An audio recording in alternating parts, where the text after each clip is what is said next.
جب حضرت حاجر علیہ السلام کے ہاں اسماعیل علیہ السلام کی ولادت ہوئی تو سارہ علیہ السلام نے حضرت ابراہیم علیہ السلام سے مطالبہ کیا کہ انہیں ان کے سامنے نہ رکھیں۔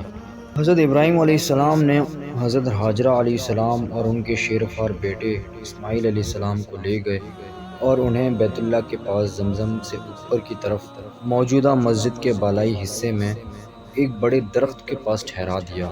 اس وقت مکہ میں کوئی انسان نہیں رہتا تھا اور وہاں پانی بھی نہیں تھا۔ آپ نے انہیں وہاں اتارا، ان کے پاس کھجوروں کا ایک تھیلا اور پانی کا ایک مشکیزہ رکھ دیا۔ پھر ابراہیم علیہ السلام واپس چل پڑے۔ اسماعیل علیہ السلام کی والدہ بھی ان کے پیچھے چلی اور کہا، ابراہیم، آپ ہمیں اس وادی میں چھوڑ کر کہاں جا رہے ہیں؟ یہاں کوئی ساتھی یا ہمسایہ ہے؟ نہ ضرورت کی کوئی چیز ہے۔ انہوں نے کئی بار یہ بات کہی لیکن آپ ان کی طرف متوجہ نہ ہوئے۔ آخر انہوں نے کہا، کیا آپ کو اللہ نے حکم دیا ہے؟ تو حضرت ابراہیم علیہ السلام نے فرمایا، ہاں۔ وہ بولیں، تب وہ ہمیں ضائع نہیں ہونے دیں گے، اور پلٹ گئیں۔ حضرت ابراہیم علیہ السلام چلتے چلتے جب ثنیہ یعنی گھاٹی کی طرف پہنچے جہاں وہ لوگ نظر نہیں آ رہے تھے تو انہوں نے کعبہ شریف کی طرف منہ کر کے ہاتھ اٹھا دیے اور یہ دعا مانگی، اے میرے پروردگار، میں اپنی اولاد میدان مکہ میں جہاں کھیتی نہیں، تیری عزت و ادب والے گھر کے پاس لا بسائی ہے۔ اے پروردگار، تاکہ یہ نماز پڑھیں سو تو لوگوں کے دلوں کو ایسا کر دے کہ ان کی طرف جھکے رہیں، اور پھلوں سے رزق دے تاکہ تیرا شکر کریں۔ حضرت اسماعیل علیہ السلام کی والدہ ان کو دودھ پلاتی تھیں اور خود اس پانی سے پی لیتی تھیں، حتیٰ کہ جب مشکیزے کا پانی ختم ہو گیا تو انہیں پیاس لگی اور ان کے بیٹے کو بھی پیاس لگ گئی۔ وہ دیکھ رہی تھی کہ بچہ پیاس کی وجہ سے بے چین ہے، وہ اسے تڑپتا نہ دیکھ سکیں، اٹھ کر چل دیں۔ انہیں اپنے قریب کی زمین میں سے صفا پہاڑ سب سے قریب معلوم ہوا، وہ اس پر چڑھ گئیں۔ پھر وادی کی طرف منہ کر کے دیکھا کہ کیا کوئی انسان نظر آتا ہے، کوئی نظر نہ آیا۔ وہ صفا سے اتریں، جب وادی کے نشیب میں پہنچیں تو قمیص کا دامن جو زمین تک پہنچتا تھا اٹھا کر اس طرح بھاگی جس طرح کوئی پریشانی اور مصیبت زدہ انسان دوڑتا ہے، حتیٰ کہ وادی کو پورا کر لیا۔ وہ مروہ تک پہنچیں تو اس پر چڑھ گئیں اور دیکھا کہ کوئی نظر آتا ہے، کوئی نظر نہ آیا۔ انہوں نے 7 بار اسی طرح کیا، ایک پہاڑی سے دوسری تک دوڑتی رہیں۔ حضرت عبداللہ بن عباس رضی اللہ تعالیٰ عنہ بیان کرتے ہیں کہ نبی کریم صلی اللہ تعالیٰ علیہ وسلم نے فرمایا، لوگ اسی وجہ سے ان دونوں پہاڑیوں صفا اور مروہ کے درمیان دوڑتے ہیں۔ جب وہ آخری چکر میں مروہ پر پہنچی تو انہیں کوئی آواز محسوس ہوئی۔ انہوں نے اپنے آپ سے کہا، چپ۔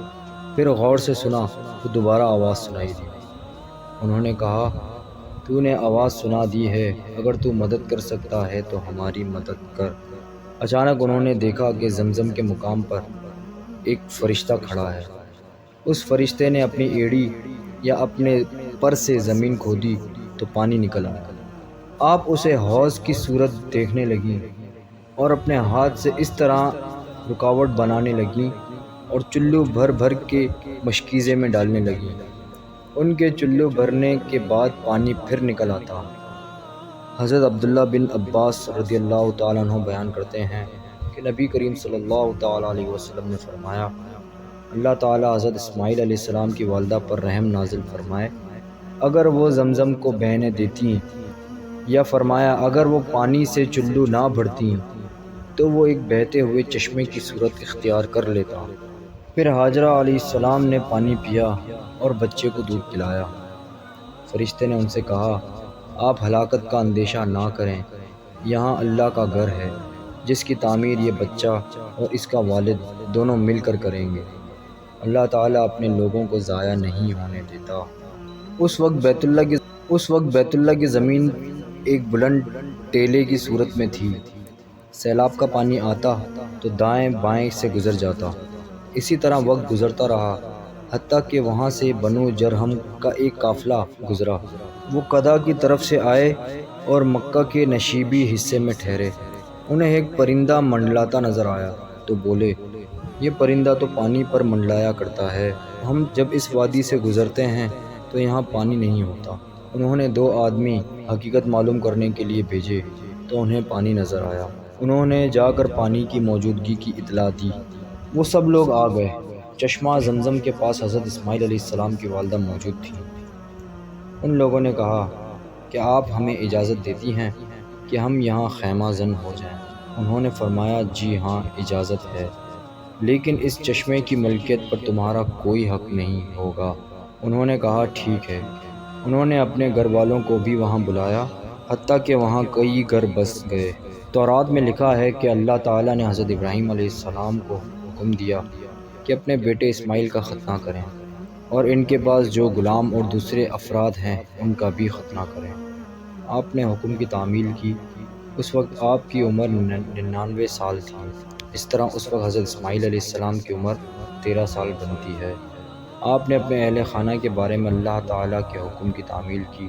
اس سے معلوم ہوتا ہے کہ انہوں نے اس حکم کو واجب قرار دے دیا۔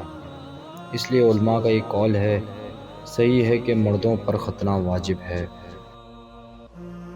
اللہ تعالیٰ نے اپنے خلیل حضرت ابراہیم علیہ السلام کو اولاد جیسی نعمت سے اس وقت نوازا جب وہ بوڑھے ہو چکے تھے۔